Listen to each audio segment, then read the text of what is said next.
لقد يسرنا القرآن للذكر فهل من مدكر بسم اللہ الرحمن الرحیم۔ السلام علیکم ورحمۃ اللہ وبرکاتہ۔ خواتین حضرات، میں ہوں عبد الماجد حسینی۔ شعبان کے تعلق سے میں نے 2 درس ریکارڈ کروایا ہے۔ پہلا 10 منٹ کا ویڈیو ہے جس کے اندر شعبان کو اللہ کے رسول صلی اللہ علیہ وسلم کس طرح گزارتے تھے وہ بیان کیا گیا ہے۔ اس ویڈیو کے اندر مختصراً یہ بیان کرنے کی کوشش کی گئی ہے کہ شعبان جو ہے وہ اللہ کے رسول صلی اللہ علیہ وسلم اسپیشلی اکثر ایام میں روزہ رکھ کے گزارتے تھے۔ اس کے علاوہ جو دیگر چیزیں ہم کرتے ہیں، یعنی کہ 15ویں رات میں خصوصی عبادت کرتے ہیں، قبرستان جاتے ہیں، یا گھر کو صفائی ستھرائی کرتے ہیں، خصوصی طور پر اس دن اچھا پکوان بناتے ہیں، اور یہ تصور کرتے ہیں اور یہ یقین رکھتے ہیں، یہ عقیدہ رکھتے ہیں کہ روحیں زیارت کے لیے آتی ہیں، یا خود بھی قبرستان جاتے ہیں، خاص طرح کی نمازیں پڑھتے ہیں، 14 رکعت، 12 رکعت، 100 رکعت وغیرہ وغیرہ، خاص اذکار پڑھتے ہیں، اور مسجدوں کو بالکل جگمگاہٹ کے ساتھ اس کے اندر جو اہتمام کرتے ہیں، پھر اگلے دن روزہ رکھتے ہیں۔ یہ تمام چیزیں کوئی بھی ثابت نہیں۔ جو ثابت ہے اللہ کے رسول صلی اللہ علیہ وسلم سے وہ کیا ہے؟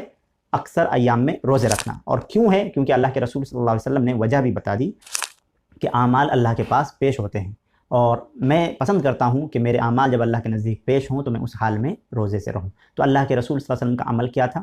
وہ اکثر ایام میں روزے رکھنا۔ تو آپ یہ کہیں گے کہ وہ اعمال کا مہینہ ہے تو اس رات میں عبادت کرنے میں کیا حرج؟ آپ اپنی طرف سے نہیں کر سکتے، کچھ بھی اپنی طرف سے کچھ نہیں کر سکتے، لہذا اس ویڈیو کے اندر یہ مختصر بیان کیا گیا۔ اس کے بعد تقریباً 20-22 منٹ کا ویڈیو آپ کے سامنے بیان کیا گیا شعبان کے ہی تعلق سے۔ اس کے اندر یہ جو اعمال ہم کرتے ہیں اس کی جو دلیلیں ہیں وہ کیسی دلیلیں ہیں، اس کا حکم آپ کے سامنے بیان کرنا تھا، اور اس ویڈیو کے اندر تفصیلاً اس حدیث کو بیان کیا گیا، اور اس کے بعد اس کا حکم آپ کے سامنے بیان کیا گیا۔ اکثر روایتیں ضعیف ہیں، یعنی قیام کرنے کی روایت، روزہ رکھنے کی روایت، اور اچھا کھانا پکانے کی روایت، اور وغیرہ وغیرہ جتنی بھی فضیلتیں ہیں وہ تمام کی تمام روایتیں اکثر و بیشتر موضوع ہیں، جھوٹی ہیں، گڑی ہوئی ہیں۔ جو مقررین بیان کرتے ہیں فضیلت کے باب میں اور ان چیزوں کے کرنے کے حکم کے لیے، جواز کے لیے، فضیلت کے لیے، وہ تمام کی تمام اکثر و بیشتر موضوع ہیں، اور بعض جو ہے ضعیف ہیں۔ ایک روایت صحیح ہے، ایک روایت وہ یہ صحیح ہے، طبرانی کی روایت، جو اس ویڈیو کے اندر بھی پہلے ہی بیان کر دیا گیا تھا کہ تاکہ لوگ غلط فہمی کے شکار نہ ہوں۔ وہ روایت صحیح کیا ہے؟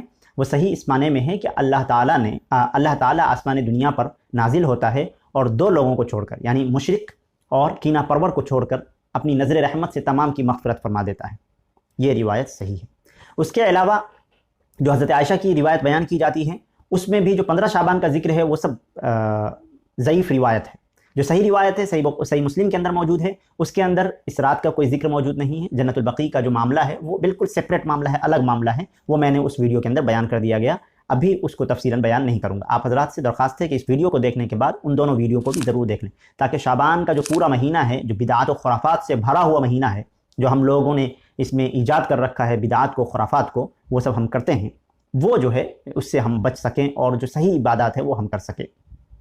چنانچہ ایک سوال یہ پیدا ہوتا ہے کہ جیسا کہ میں نے بیان کیا کہ ایک صحیح حدیث موجود ہے کہ اس رات میں اسپیشلی جو ہے مخلوق پر اللہ تعالیٰ نظر رحمت فرماتا ہے اور تمام کی مغفرت کر دیتا ہے، 2 کو چھوڑ کر، مشرک اور جو کینہ پرور ہے، اس کو دل میں جو کینہ رکھتا ہے اپنے بھائی کے لیے، اس کو چھوڑ کر، اس کے علاوہ سب کی مغفرت کر دیتا ہے۔ دوسری ایک حدیث بھی بیان کی گئی، اللہ کے رسول صلی اللہ علیہ وسلم اکثر و بیشتر جو اکثر ایام میں روزے رکھتے تھے، اور وجہ یہ بتائی کہ یہ جو دن ہے، یہ جو ایام ہے، شعبان کو جو مہینہ ہے، یہ جو مہینہ ہے یہ کیا ہے؟ اعمال کے پیش ہونے والا مہینہ ہے۔ یہاں پر یہ دلیل دی جاتی ہے کہ جو 15ویں رات ہے وہ یہ تو ثابت ہو گیا کہ یہ جو رات ہے یہ رات اسپیشل ہے، اس میں کوئی شک نہیں۔ اور کس معنی میں اسپیشل ہے؟ کہ اللہ تعالیٰ کی نظر رحمت ہوتی ہے مخلوق پر، مشرک اور کینہ پرور کو چھوڑ کر سب کی مغفرت کر دی جاتی ہے۔ تو جب یہ اسپیشل نائٹ ہے، اسپیشل رات ہے، تو عبادت کیوں نہیں کر سکتے؟ عبادت کیوں نہیں کر سکتے؟ کیونکہ اس رات کی تو فضیلت بیان کی گئی ہے۔ جب فضیلت بیان کی گئی ہے تو پھر کیوں نہ اس رات کو عبادات میں گزارا جائے؟ اس سوال پیدا ہوتا ہے۔ اب یہ دیکھیں، اس میں 2 چیزیں ہیں جس کو خلط ملط کی جاتی ہیں، ان دونوں کو آپ کے لیے سمجھنا بے حد ضروری ہے۔ پہلے ان دونوں کو سمجھنے سے پہلے ایک بات سمجھیے آپ کہ دین اسلام کے اندر خصوصی طور پر جو عبادات ہیں، یعنی اللہ کو راضی کرنے کے لیے، اللہ کی خوشنودی کے لیے ہم کوئی عمل کرتے ہیں، اللہ کی خوشنودی حاصل کرنے کے لیے جو ایکٹ کرتے ہیں، وہ اپنی طرف سے کچھ نہیں کر سکتے۔